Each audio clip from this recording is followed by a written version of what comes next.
Good morning. How is everyone this morning? You're here. Love to have you here. All right, this is a bit of a call and response song, and there are some instructions in the song because I'm a fan of opening songs with instructions. This is the second week in a row. Right? Take a look at the person next to you.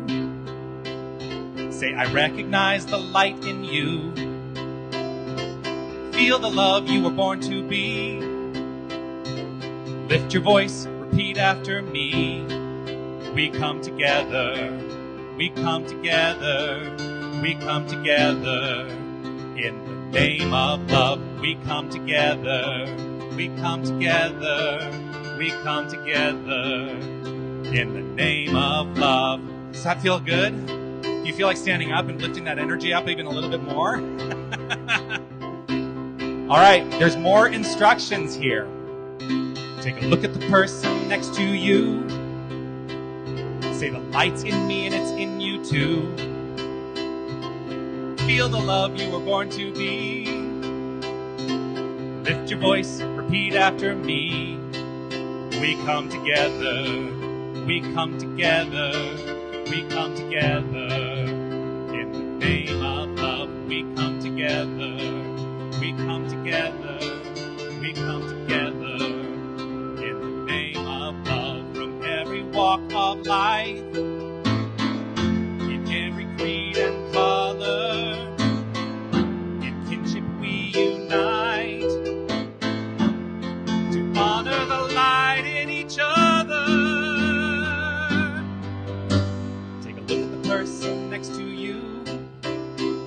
Say, Namaste, I bow to you. Feel the love you were born to be.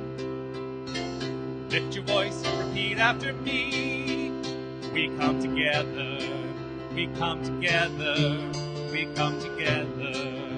In the name of love, we come together, we come together, we come together. In the name of love, again, we come together. We come together, we come together, in the name of love. There we go. We do come together in the name of love. Welcome.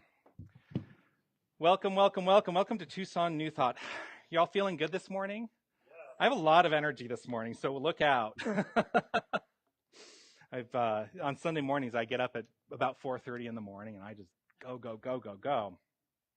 So we come together on Sunday mornings in our gathering here to celebrate who we are as humanity, really, and we are that which is. We are the infinite nature of a divine presence, of a wholeness. We're each and every one of us a unique, individualized expression of that wholeness, and you can call it God, you can call it love, you can call it light, you can call it universal presence, you can call it whatever you want to call it. Here's the thing: we're all connected as this one thing. And when we truly understand this is the whole point of what I choose to do up here. When we truly understand this and get to the heart of the matter, then we start to recognize that there's no need for discord in life. There's no need for competition in life, that we can create a better world. And that's the vision of this center, to create a world that works for everyone. And I truly believe that this is possible. And we do that through our mission here, which is to provide practical tools. Yes, I do know the mission, to provide practical tools for personal transformation. Providing practical tools for personal transformation. And when we do that, we awaken humanity to its spiritual magnificence. So here's what I have to say to you this morning. You are magnificent. You are magnificent. Not because of anything you do, but just because of who you are. And I'm really grateful that you've decided to spend your Sunday morning here to celebrate these things, to celebrate the love that we all have to share.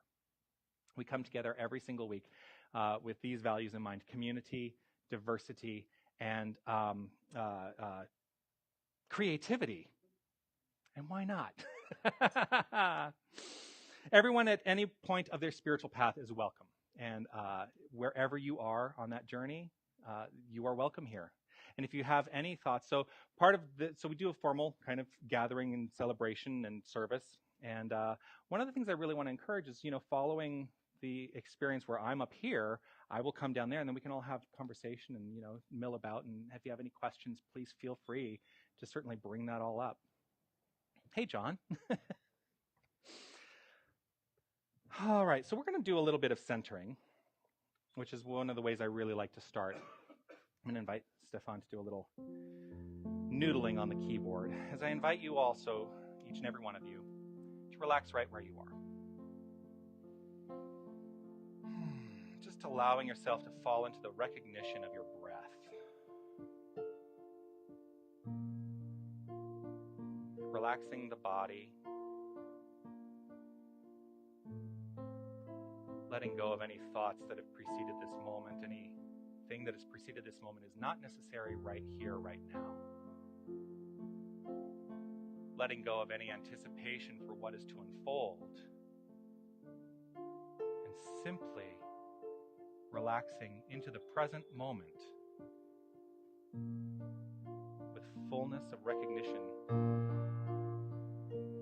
that we are, each and every one of us, a perfect individualized aspect of the infinite presence.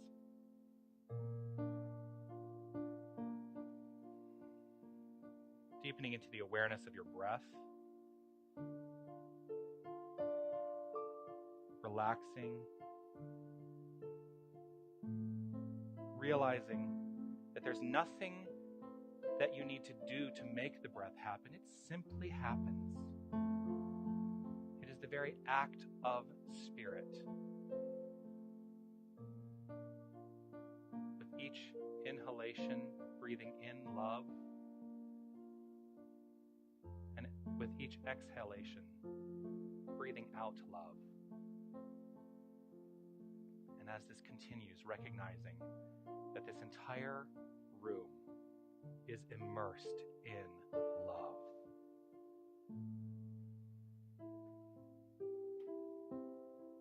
I invite you to consider this idea,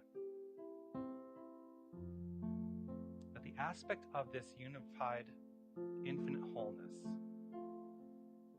that is expressed uniquely as you is the result of the self-knowingness of divinity.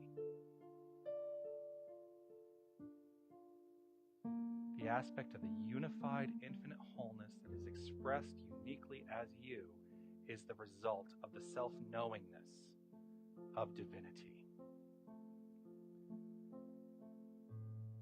The inherent nature of you is divine.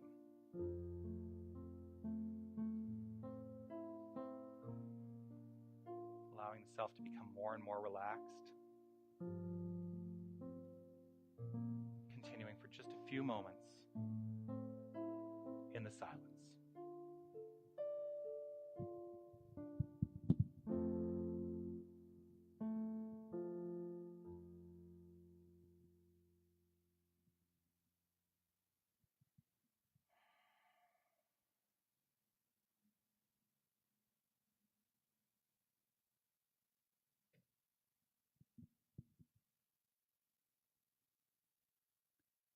In the silence, there is peace.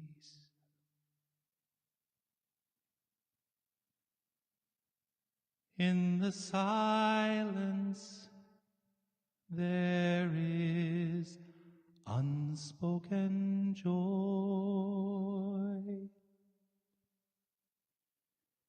In the silence, there's release.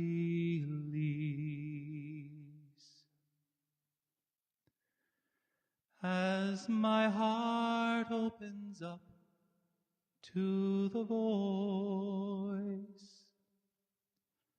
I awake to these precious moments when I hear could ever be said, and right here in this holy silence I find light, I find myself.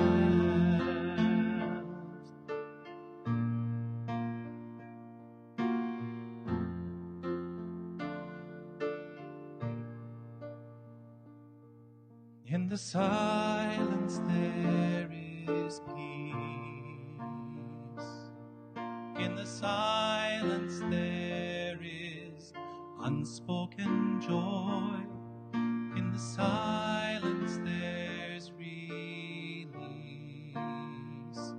As my heart opens up to the voice, I awake to these precious moments when I hear all that could ever be said, and right here in this holy silence I find light. Oh, I find light. I find myself.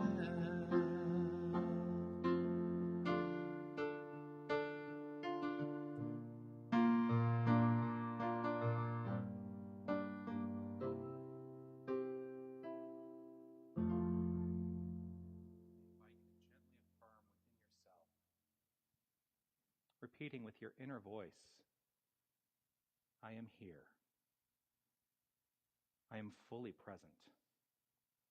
I am open to a positive, inspiring experience for myself and for this entire group.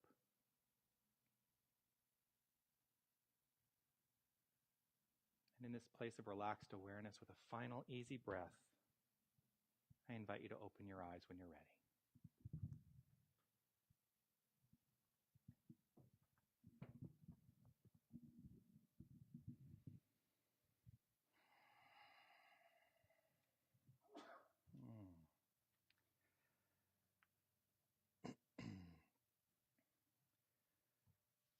One of the things that I like to do ceremonially, I'm going to invite my sister Carrie on up to join me here. She's going to help out with this. Is to honor all religions and faith traditions and paths of deeper understanding through the ceremony that we call lighting the flames of faith. And what this is to encourage the recognition, ultimately, that we are all, each and every one of us, connected as spirit. And this is true for anything that we have created in the world of form, that all religions, all faith traditions, all paths are connected by this one unified wholeness. And at the core of all of it is love. And so, we start off by lighting a candle for the Tao, honoring the universal path of harmony and equilibrium, the natural way. We light a candle for the shamanic traditions, honoring the beliefs and practices of all indigenous peoples, the way of primal spirituality. We light a candle for Hinduism, honoring the path of knowledge, action, and devotion. We light a candle for Judaism, honoring the ethical path of living by sacred law. We light a candle for all forms of Buddhism, honoring the Four Noble Truths and the path of compassion. We light a candle for all forms of Christianity, honoring the Christ consciousness as the path of love. We light a candle for all forms of Islam, honoring the path of submission to the divine will of love as the highest calling.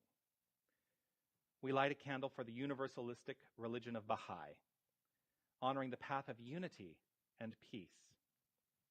We light a candle for all forms of New Thought, honoring the metaphysical path of mental healing through the practice of universal spiritual principles.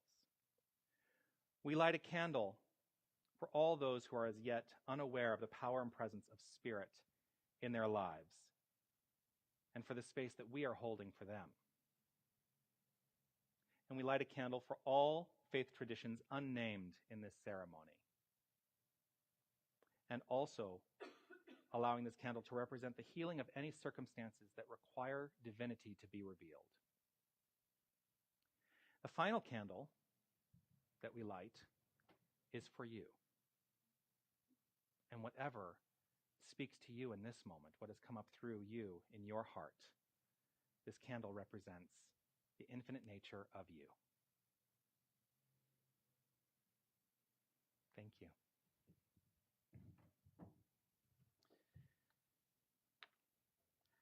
So I've been doing this thing since we got here of being put on the spot. And I'm kind of enjoying it, kind of. What it does is it reminds me of when I was studying to become a minister. This is The Science of Mind by Ernest Holmes, which is the foundational text that we as ministers use. It's not the only thing. And even though it looks like a Bible, we don't consider it a Bible. But it's got great wisdom within it. And so what I'm going to invite you to do is I'm going to go with the first number that I hear. If someone would give me a number, please, between 65 and 423. 72. So I'm going to turn to page 72. The reason this reminds me of my ministerial training is because we used to have to do this. All right, 1, 2, 3, 4. Well, number between 1 and 4. 2. All right. So the paragraph here says, the principle of any science is invisible, theoretical, as is our idea of spirit. No one has seen God. No one has seen life. What we have seen is the manifestation of life. I'm going to read that again. The principle of any science is invisible, theoretical. It is as is our idea of spirit. No one has seen God. No one has seen life. What we have seen is the manifestation of life.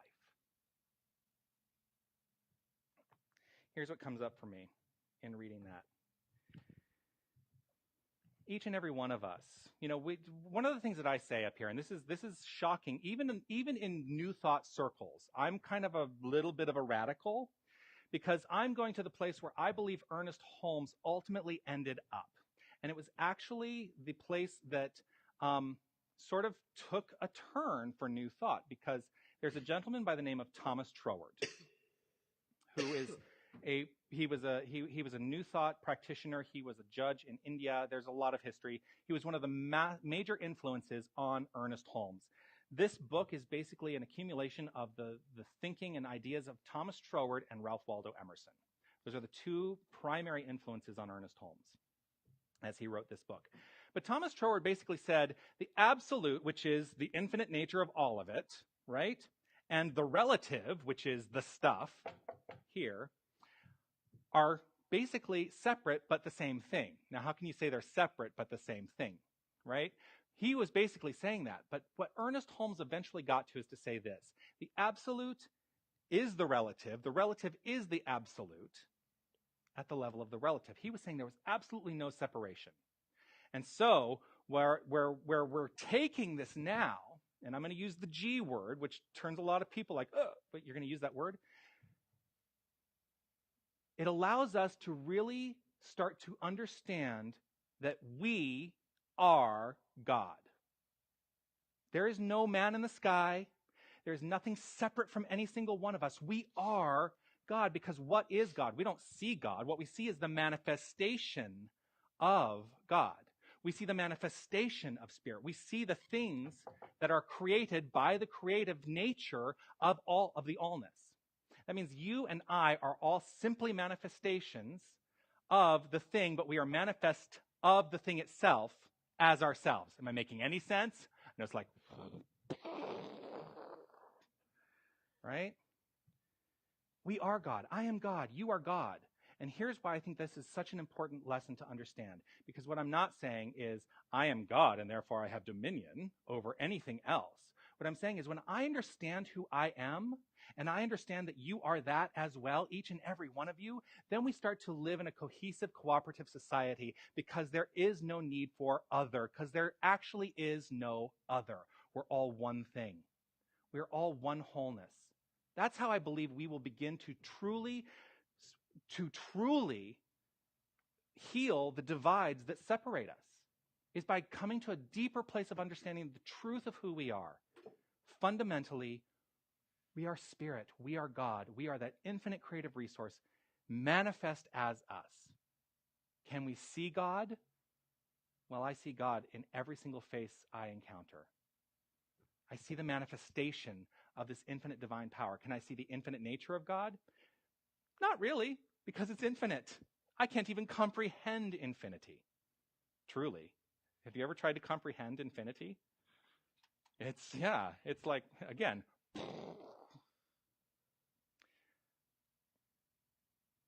but I know who you are, and I know who I am. And when I know these two things, I can look and see the face of love embodied in each and every person I encounter, and that's all of you.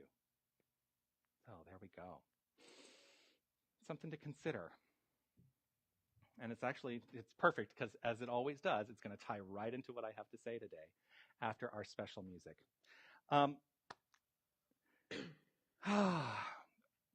One of my favorite songs of all time. Stefan, you have to say your last name because I still haven't figured it. Vikinger. I will know how to say it soon. Stefan Vikinger is going to sing our special song of the day. And he was surprised because I sent it to him yesterday. I said, "You want to sing this song?" And he says, "Absolutely, yes." So please welcome Stefan Vikinger. Thank you.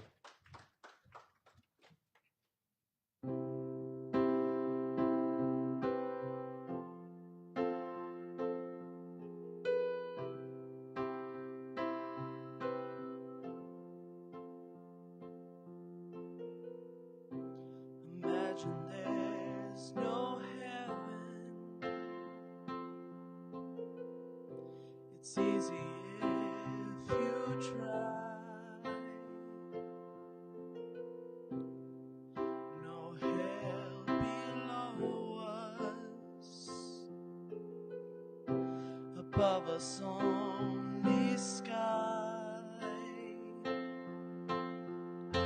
Imagine all the people living for today. Ooh, ooh, ooh. Imagine there's no countries. It isn't hard to do. Nothing to kill or die for, and no religion too. Imagine all the people living life in peace. You may say I'm a dreamer, but I'm not the only one. I hope someday we'll join us, and the world will live as one.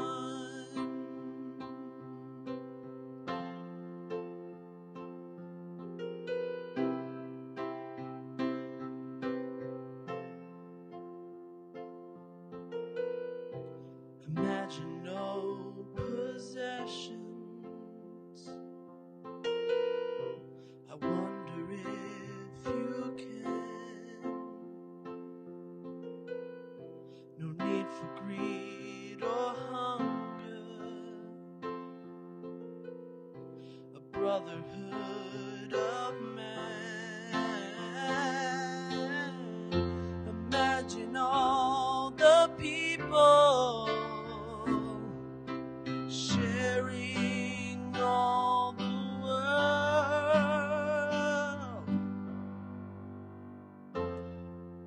You may say I'm a dreamer,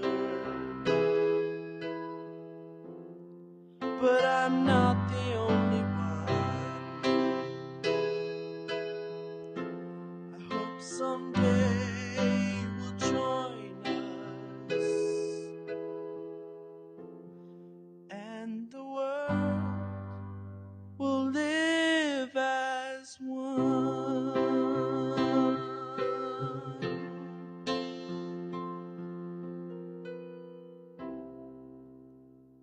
Thank you.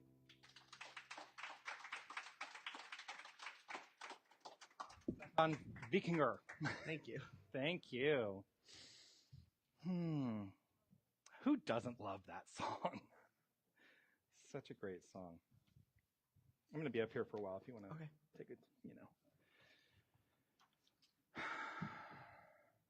Imagine there's no heaven.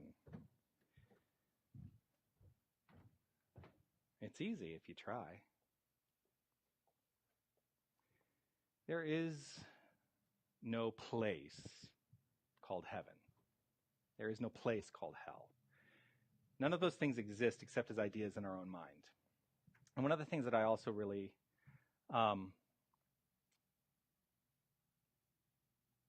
one of the things that I have really come to appreciate in my time within this philosophy and how it's truly changed my life is to recognize that since it's all states of mind, I get to decide where I am at any given time. So I get to decide if I'm in heaven or if I'm in hell. I get to decide that. And I can have the experience of heaven or I can have the experience of hell. But it all happens in the here and now, right where I am in this present moment. Gratefully, this is an experience of heaven. As I was listening and experiencing Stefan singing up here, and thinking, he's 15 years old. Yeah. And if I had had this when I was 15 years old, how different so many aspects of my life would be. I'm not saying I regret anything, but there are some things that would have been different and probably I would have felt a little bit better in the flow of my life. But boy, to have the kind of exposure and experience to a philosophy that says you are amazing, you are magnificent, you are the love of the world, the love of the universe embodied as you. Like, how powerful is that? So I'm really grateful to have it now. And I'm just trusting and knowing and affirming that for, the younger set in the room, that they're getting it. Are you getting it?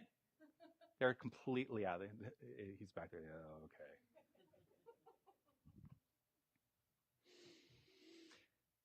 Today's talk is all about that claiming. It's all about the claiming of who each and every one of us is. So I titled the talk today, Hello, my name is ... And I invited us all to wear name tags today. And there's a reason for that. So when I looked up, Hello, my name is, just, sometimes I like to just put that in, like, the talk title into a search engine. Wow, I really do talk about the internet like I'm from, like, 1990. Because when I Google it, how's that? Everyone understands that. Rather than, if I ask Jeeves about, when I put the title of my talk into the search engine, I like just to see what comes up. And there were a couple things that came up that really took my attention this week. There is, so do you know the website collegehumor.com? They do, so basically they do a lot of video kind of sketch comedy types of things. And they have this show called Hello, my name is. And here's the premise of the show. An actor sits down in a makeup chair with no mirrors, cannot see what's happening, and a makeup artist goes to work on creating some kind of look for this actor. And then the actor has 60 seconds to look in a mirror, see what the makeup artist has done, develop a character, and then go sit down as though they are in a talk show, and then they start being asked questions by the host of the talk show, and they have to be the character that was created through makeup. I love the idea. I watched a couple of them. They're really interesting. So the question that starts it is, tell me about yourself. Tell me about yourself. And I took that question, I went, well, that's a really deep question for anybody who's not in the makeup. Like, if you really think about it, tell me about yourself. How do you self-identify? Who are you? Now, the first thing that many of us will say is, my name is Jonathan, or my name is my name. But who decided that? Most people did not choose their name. Their name was chosen by their parents. So, do you choose to continue to identify with something else that somebody gave you? because that's the identity that you're accustomed to. Again, a lot of this is going to be some rhetorical things to like live in consideration of. Tell me about your family. We didn't choose our family, but we identify ourselves with the familial structure. Some of us did choose our family. I chose my sister. And actually, I think when you get down to it, what we recognize is the people who are closest to us, who we might not consider, genetically related family, they're our family, right? Tell me about your life. The flow of your life is the perfect flow of an infinite presence being expressed by means of you. So that was one hit that I got on the Google. I just have to make fun of myself.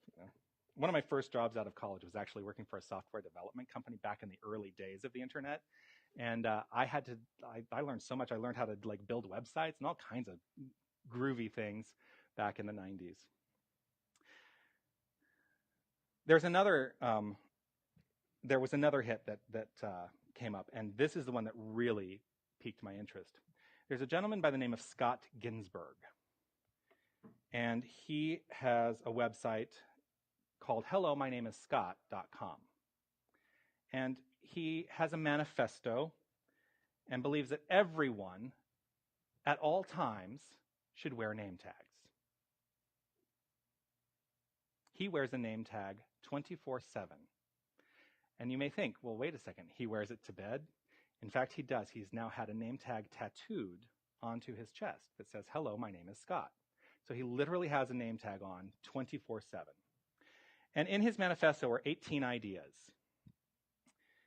When we do this, it leads to these things. The end of strangers. Nobody is a stranger when you have an identifier. The end of exclusion. The end of anonymity. The end of human commoditization. The end of social conflict. The end of dishonesty. The end of hesitation. The end of disengagement. The end of incivility. The end of cultural barriers, the end of disconnectedness, the end of selfishness, the end of neglect, the end of mass formality, the end of hierarchy, the end of entitlement, the end of insecurity, the end of discrimination.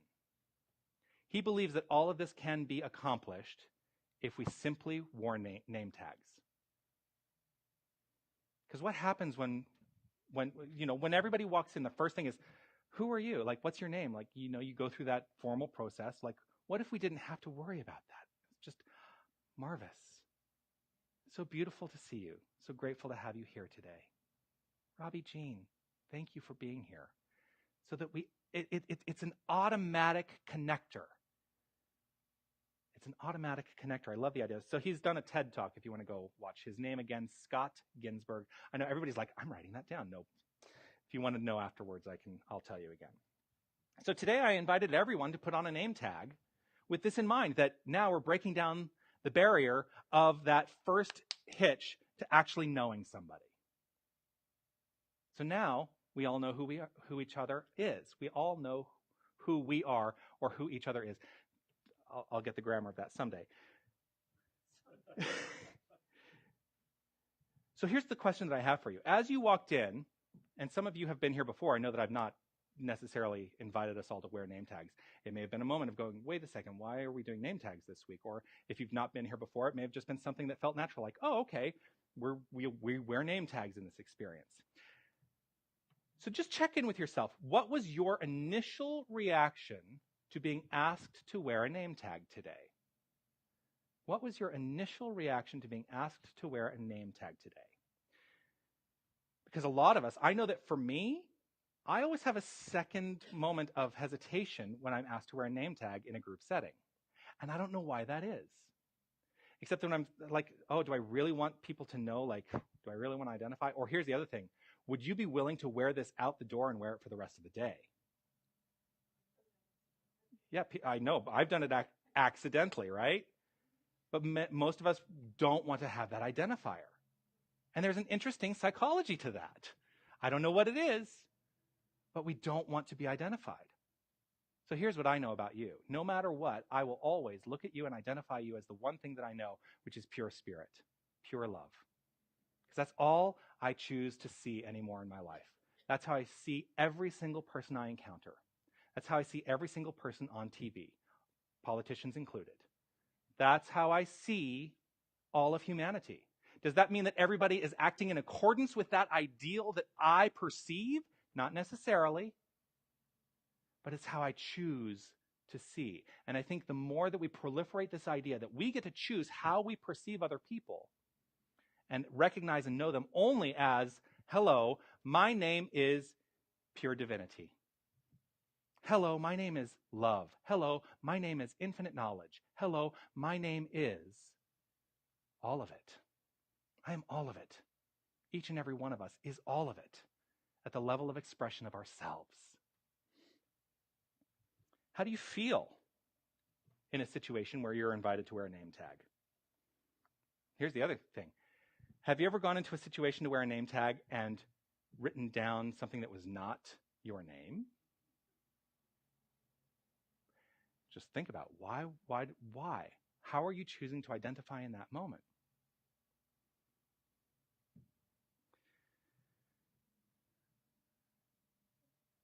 I was saying, like, sometimes I feel like, oh, do I really want to wear a name tag? It's like, I feel like I've given up my choice to be anonymous in that moment. And it's something that I have to really step back and consider. Is this how I choose to move forward? But if I believe that everyone is God, then what do I have to fear? If I believe everyone is God, what do I have to fear? So today's big question is, how do you self-identify? Because, I think we've all heard, I am is a complete sentence. And whatever you put after that becomes the destiny, the expression, the purposefulness of your life. I am immensely wealthy. And now my inner mind goes, well, no, look at your checking account. But the infinite truth is, I am immensely wealthy because I have wealth of friends, I have wealth of air, I have wealth of nature, I have wealth of everything because I'm a part of the infinite wholeness that is inherently wealthy. Hello, my name is powerful. I am powerful. When we say hello, my name is, it's akin to saying I am. You are making a statement into the law. You're making a statement into the law when you say, hello, my name is, and whatever you choose to put after it. And that statement into law is whatever you decide you want to put into it. Whatever you decide, the way in which you decide you want to show up as life. So what is that statement? Hello, my name is love or fear. Hello, my name is joy or misery. Hello, my name is harmony, this month's theme, or discord. Hello, my name is peace or conflict. Hello, I am light or darkness, life or non-existence, power or weakness, beauty or ugliness, wisdom or folly. The use we make of our mind is 24/7. It's 24/7. So when we step away from doing the active work of spiritual practice, through whatever practices we do, meditation, visioning, prayer, treatment, affirmations, whatever it is, when we step away from the active engagement in it, what does the tendency of our mind become? Because whatever that tendency is the constant repetitive nature of saying, I am, hello, my name is, whatever it is.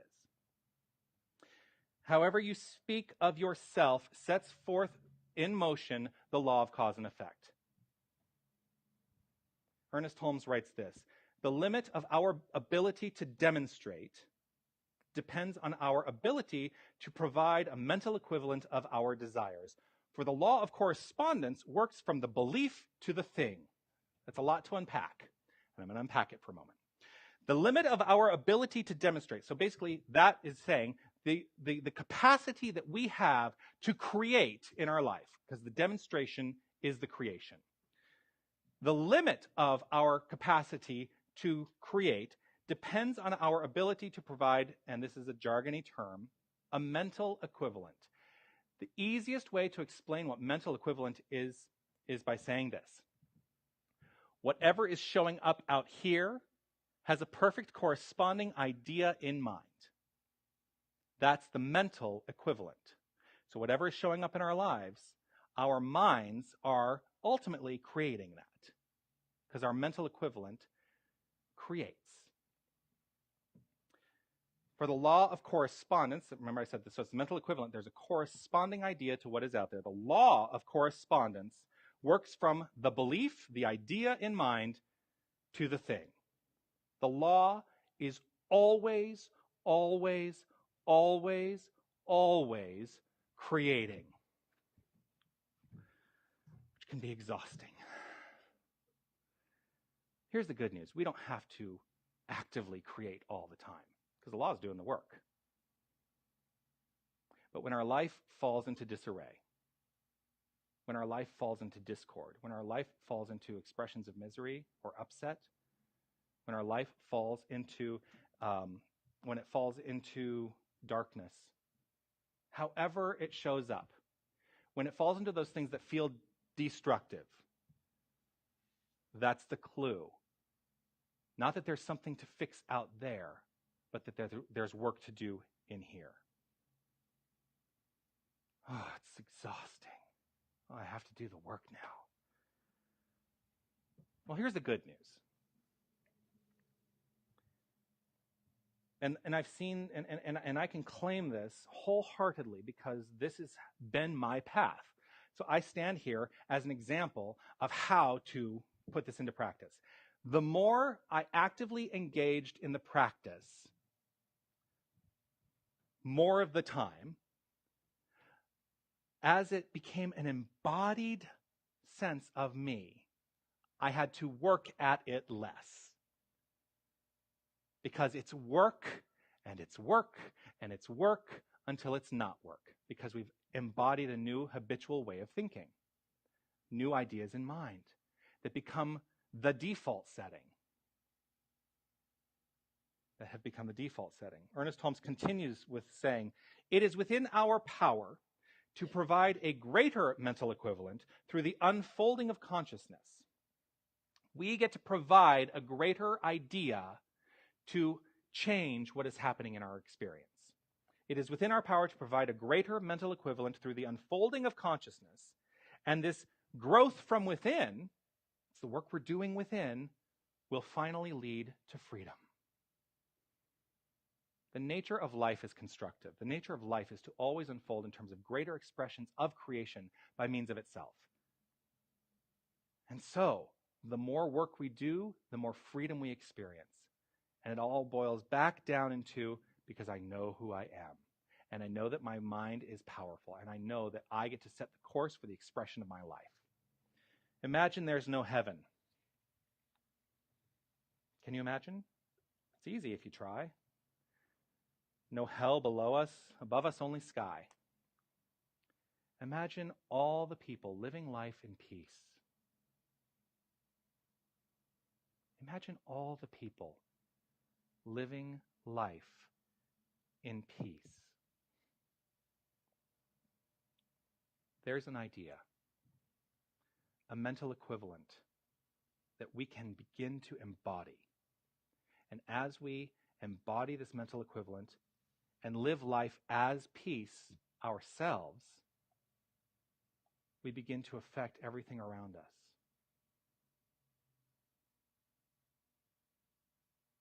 And so the world becomes more peaceful. But it's not by trying to make peace out here, it's by being peace here. Everyone, it seems, wants the immediate gratification of that, though. You have that going for you as well? It's like, I want peace, but it's not happening, but I want peace, but it's not happening, but I want peace. Well, relax, release, let go, and allow the peace.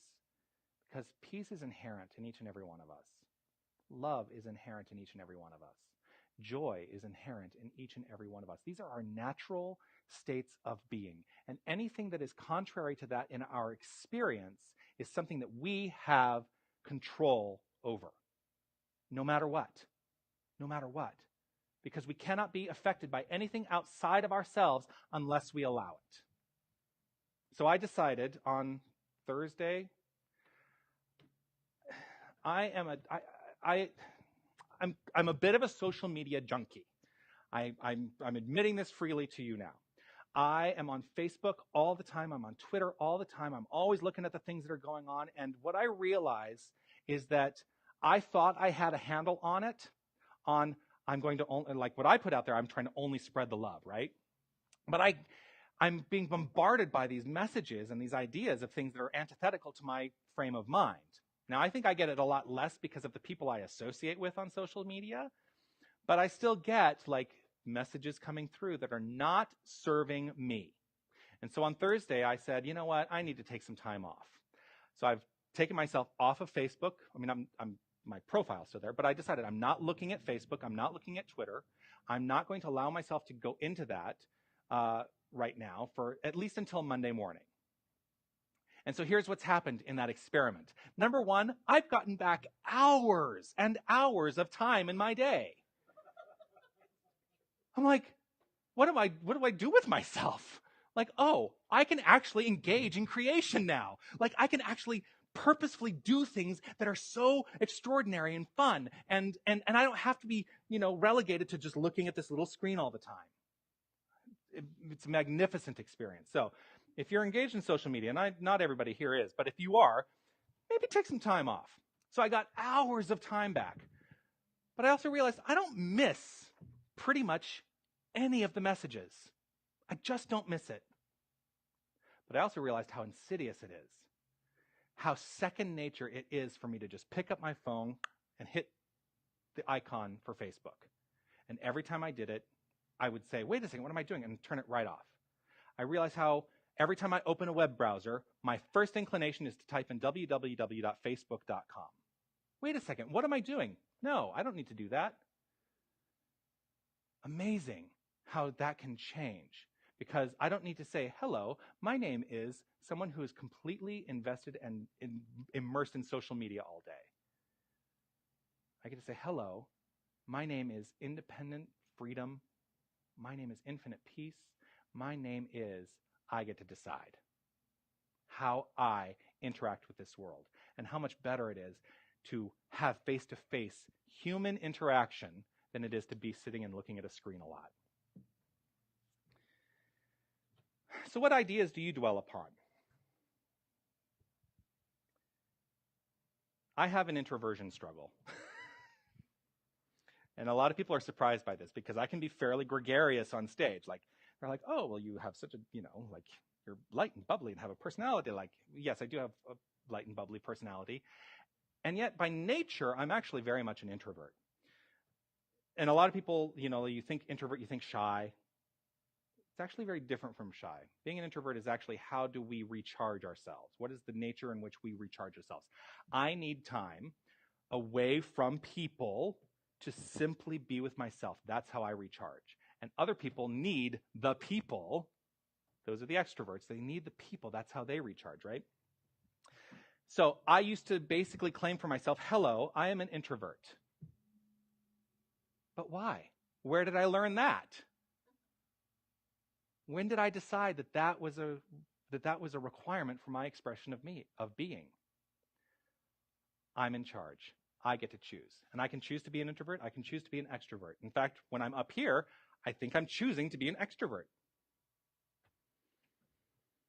Going out used to be a struggle for me. Going out and I don't really go to bars anymore. I don't go to clubs or bars like I used to when I was a younger person. Once upon a time, I could have worn, hello, my name is the life of the party. And then something actually shifted for me where I decided to be an introvert, because now what happened is my identity became, hello, my name is the observer. So if I go to a party, I tend to be the one who's observing everything that's going on, not necessarily jumping in and being the life of the party, although I used to be like that. So there are degrees on the scale. Like, sometimes I'm less observant and more the life of the party, and sometimes I'm less the life of the party and more the observer. And it varies depending on the pure, perfect moment, the right now moment. Because that's where we're all living, each and every one of us. So the more we pull in from our past and identify with that by saying, hello, I am whatever it is in our past, the more we continue to perpetuate those past ideas in our experience. So I'm going to ask you this to start to basically wrap it up. Are you comfortable with being yourself? With this understanding that the truth of who you are is infinite. Are you comfortable understanding and knowing and living within that infinite nature and not ever diminishing yourself in any way ever again? Are you comfortable with that? What we demonstrate today, Ernest Holmes writes, what we demonstrate today, tomorrow, and the next day is not as important as the tendency which our thought is taking. That's our habitual mind. The dominant attitude of our mind. If every day things are a little better, a little happier, a little more harmonious, a little more health-giving and joyous, if each day we are expressing more life, we're going in the right direction. You know that quote. So here's what I say to you today. Make your claim. Make your claim. Know your name. And when you are out there in the world, be proud to say, hello, my name is, fill in the blank. Namaste.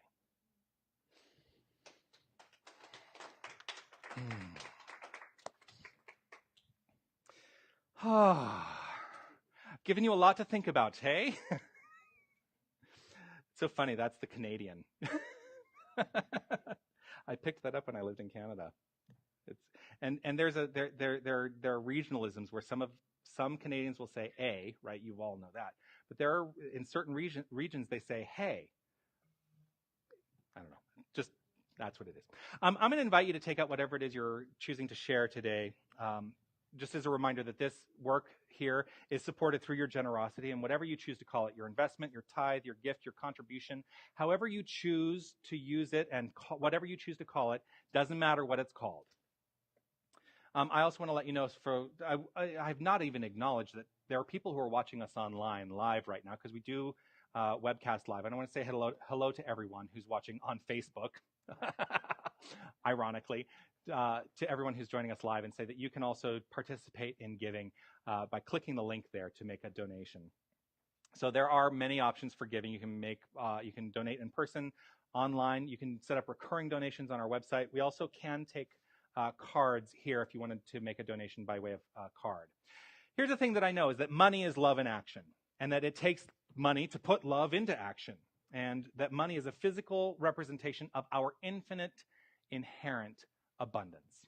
And so as you give, I invite you to give with love, with an open heart, and understand the deepness that the blessings that you share are used beautifully, brilliantly, and for the support of our vision here, which is to create a world that works for everyone. So if you would like to read with me the Divine Givingness Statement, which is on your handout in the list, it's kind of a reddish color there. Let's read this together to basically concretize this, and I'm going to invite William as well, if you don't mind. William has offered to help with this. Thank you. Let's read this together. Divine love consecrates my gift. It goes forth to heal, prosper, and bless. It is evidence of my conviction that spirit is the source and substance of my supply. I joyously contribute to the vision of my spiritual center, knowing that it returns to me multiplied abundantly. So thank you for all that you give today. I'm going to invite Stefan to come back up.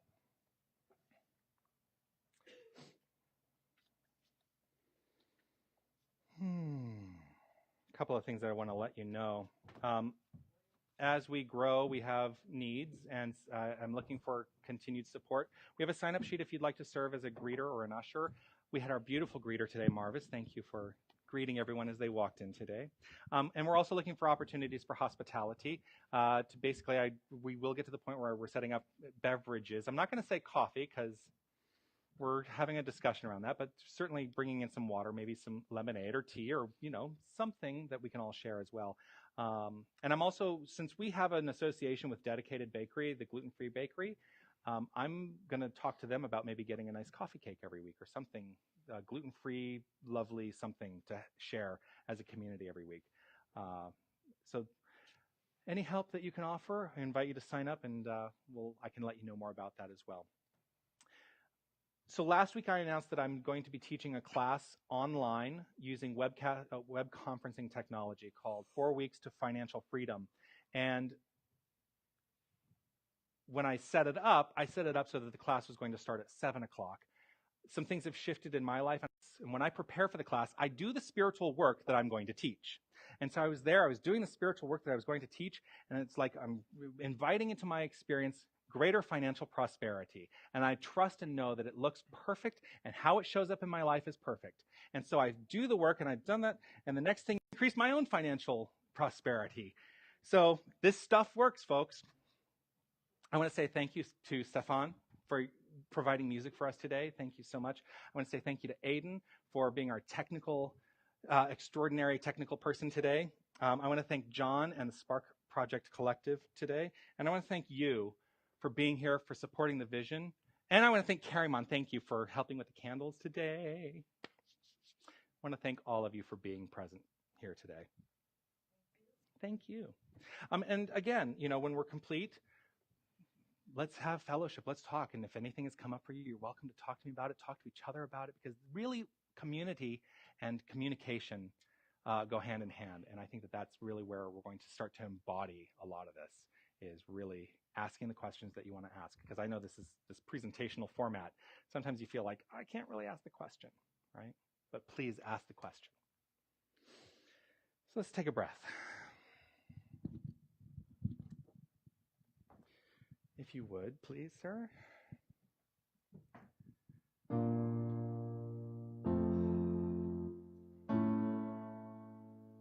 It's one of the things I talked about, is allowing ourselves to let go of the way we may have identified in the past.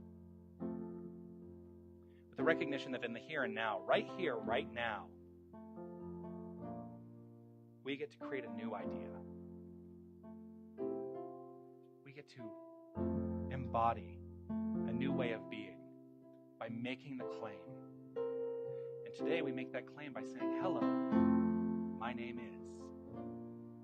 Hello, my name is.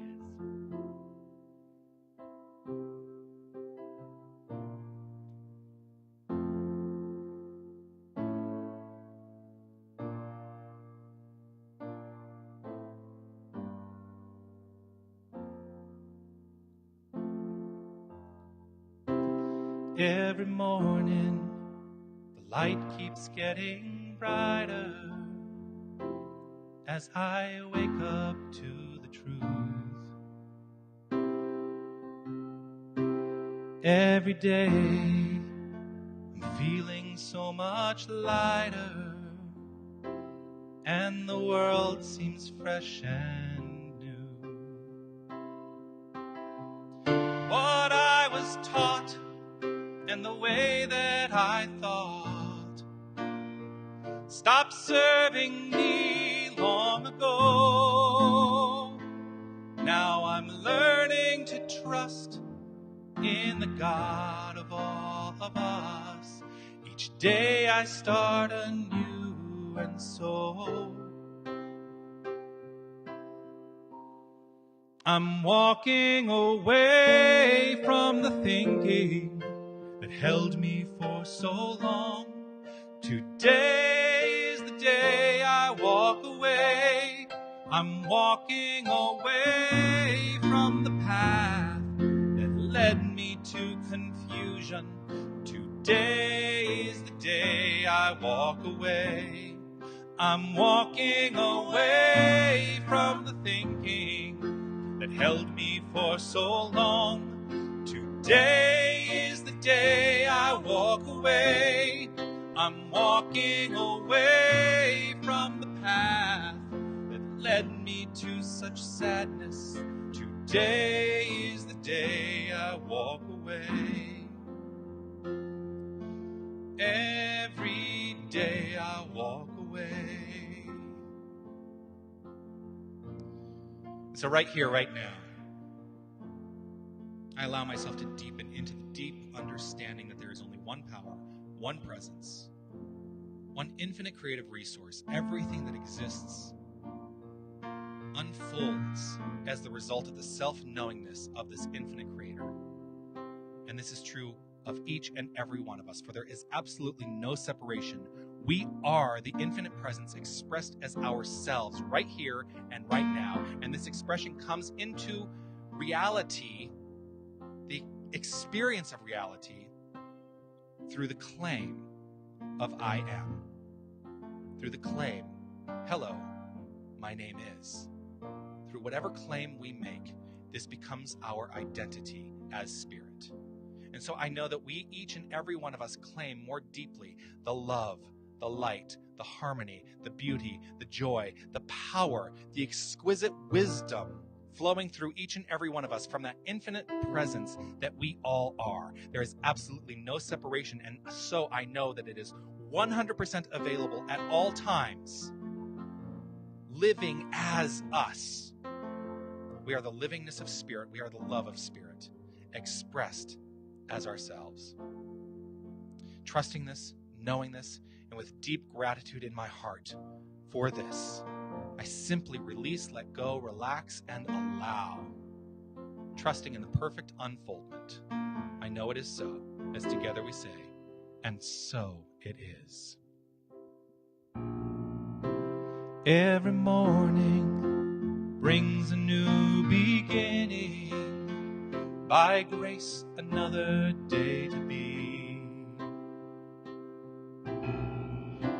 I awaken to the sun upon me shining, lighting the way for me to see.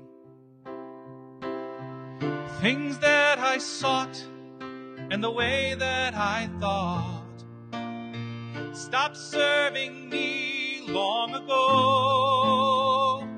Now I'm learning to trust in the God of all of us. Yesterday I'm letting go. I'm walking away from the thinking that held me for so long. Today is the day I walk away.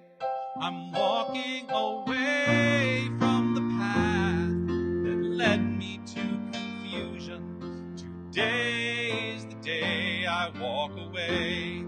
I'm walking away from the last stand that held me for so long. Today is the day I walk away. I'm walking away from the path that led me to such sadness. Today is the day I walk away.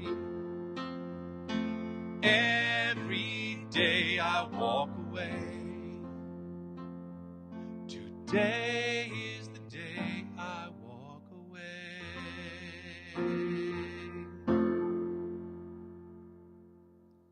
And so it is. Thank you all so much for being here. You want to play us out with something a little upbeat?